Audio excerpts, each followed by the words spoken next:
Donc, ce qui est appelé le troisième œil, on a toujours dit Shiva va ouvrir son troisième œil et il peut brûler l'existence tout entière s'il le souhaite.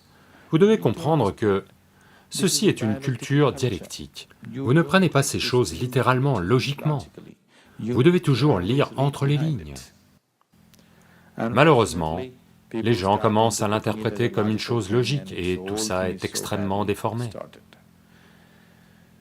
Des dimensions qui ne peuvent être exprimées logiquement sont toujours emballées dans ce genre d'histoire, pour qu'elles soient préservées sans distorsion.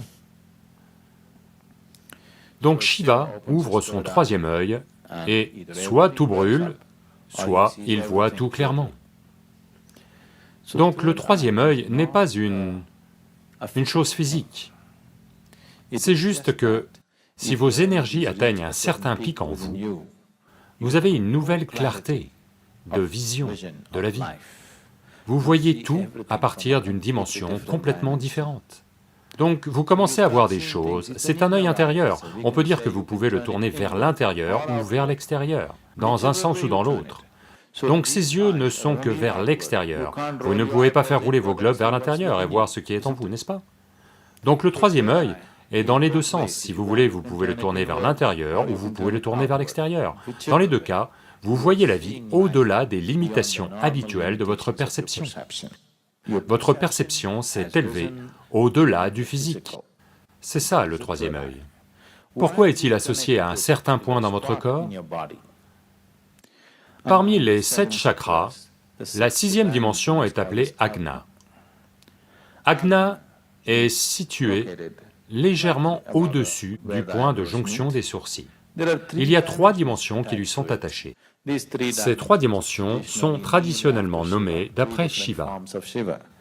Mais ces 3 sont de véritables points d'expérience dans le corps. Et si votre énergie atteint ce point, votre expérience de la vie se modifie. Tout processus spirituel que vous faites consciemment ou inconsciemment, c'est fondamentalement pour passer à un niveau plus élevé de perception, n'est-ce pas? Oui? Vous appelez ça Dieu, vous appelez ça Kundalini, vous appelez ça yoga, vous appelez ça ce que vous voulez, mais fondamentalement, il s'agit toujours d'élever votre perception, d'une perception physique limitée à une possibilité plus élevée. Donc si vos énergies sont dans le chakra le plus bas, qui est appelé Muladhara, la nourriture et le sommeil seront les facteurs les plus dominants de votre vie. Uniquement la nourriture et le sommeil. Vous ne connaîtrez rien d'autre.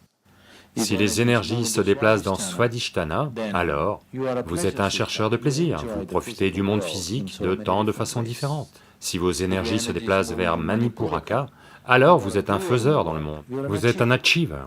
Si votre énergie se déplace vers Anahata, vous êtes une personne créative, peut-être que vous êtes un artiste, vous êtes un peintre, vous êtes quelque chose, vous êtes plus créatif avec la vie. Si vos énergies entrent dans Vishuddhi, si c'est là qu'elles deviennent dominantes, vous êtes un générateur de puissance. Puissance ne veut pas forcément dire ça. Les êtres humains peuvent être puissants de tant de manières. Donc ceci est le centre du pouvoir. Si les énergies entrent dans votre Ajna, alors vous avez une vision claire. Maintenant, vous êtes intellectuellement réalisé, pas expérientiellement réalisé, intellectuellement réalisé. Vous touchez le point où la vie ne peut pas vous déstabiliser, la vie ne peut pas vous égratigner, parce que intellectuellement vous êtes réalisé. Mais malgré tout, vous n'êtes pas extatique, d'aucune façon. Vous ne connaissez pas l'extase de la vie, mais vous avez la stabilité de la vie. Rien ne peut vous toucher, rien ne peut vous déranger, vous en arrivez à ce point. Du point le plus bas de Muladhara à Ajna, il y a de nombreuses façons d'y arriver. Il y a tellement de chemins, des millions de chemins pour y arriver. Mais d'Ajna à Sahasrara, il n'y a aucun moyen. C'est un chemin sans chemin. C'est la raison pour laquelle beaucoup de gens ne parlent que de paix, parce que ils ne sont arrivés que jusqu'ici, et ils ne savent pas ce qu'il y a au-delà. Donc ils supposent et concluent que c'est tout ce qu'il y a. Parce qu'il n'y a aucun chemin particulier ou méthode pour aller au-delà. Il n'y a pas de méthode particulière ou il n'y a aucune méthode. Quand toutes les méthodes sont laissées tomber, alors seulement on va passer de Ajna à Sahasrara. Si votre énergie touche votre Sahasrara, le plus haut chakra, vous allez devenir extatique. Sans aucune raison, vous êtes simplement extatique. Vous n'avez besoin d'aucun stimulus externe. Vous verrez ceux d'entre vous qui viennent à Bhava Spandana simplement extatiques. Il ne se passe rien. Personne ne vous raconte de belles choses, vous n'avez pas gagné au loto, rien. Simplement, vous êtes extatique, juste débordant, comme ça, parce que vos énergies ont atteint le Sahasrara. Donc d'ici à ici, il n'y a pas de chemin. Donc quand vous en arrivez là, si vous pouvez tourner ce troisième œil vers l'intérieur, alors seulement vous voyez qu'il n'y a aucun moyen. Le seul moyen, c'est de sauter.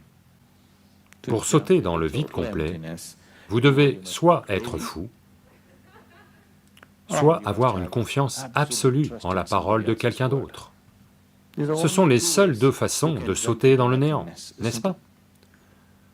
Soit vous devez être fou, vous ne vous souciez pas de ce qui vous arrive, soit vous avez tellement confiance en quelqu'un que s'il dit saute, vous allez de toute façon sauter.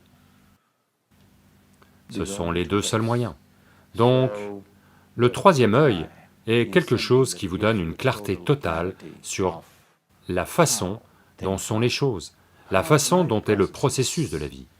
Quand je dis vie, ne pensez pas vie en termes de se réveiller le matin, manger, aller faire la fête, pas cette vie-là. La vie fondamentale, la vie en tant que vous, la vie en tant qu'entité, la vie en tant que base de l'existence là maintenant. Une fois que vous avez une vision claire de cela, alors votre façon de fonctionner et votre façon de conduire votre vie sont très différentes. Donc une fois que votre troisième œil s'ouvre, ce n'est pas que cela va se fendre en deux. Votre perception s'est élevée au-delà du physique. Vous avez commencé à voir ce qui est au-delà du physique. Avez-vous entendu parler de ces écoles qui leur bandent les yeux pour qu'ils développent cette capacité à guérir à distance? Non, ces écoles essaient fondamentalement de développer la nature intuitive du mental. Mais je ne parle pas du mental quand je parle du troisième œil. Voyez, le mental lui-même est capable de choses fantastiques. Vous n'avez pas exploré même un petit pourcentage des capacités du mental. Les êtres humains n'ont pas exploré même une infime fraction des capacités du mental. Ce qu'ils essaient de faire, en obturant les yeux un certain temps, c'est de développer un mental intuitif. Voyez par exemple, une personne malvoyante, ses 4 autres sens sont extrêmement sensibles, n'est-ce pas? L'avez-vous remarqué? Leurs capacités sont vraiment étonnantes. La façon dont ils entendent les choses, la façon dont ils savent les choses, rien qu'avec la direction du son, c'est très étonnant. Donc là, il s'agit d'élever un certain aspect du mental pour qu'il devienne intuitif. C'est une autre dimension. Même en Inde, les gens qui veulent se former à l'astrologie, les gens qui veulent se former à prédire la vie des autres et autres, ils ferment les yeux pendant de longues périodes pour apprendre à utiliser leur mental d'une certaine façon. Quand je dis troisième œil, on ne parle pas du mental du tout. Ça n'implique pas le processus habituel du mental, c'est une toute autre dimension.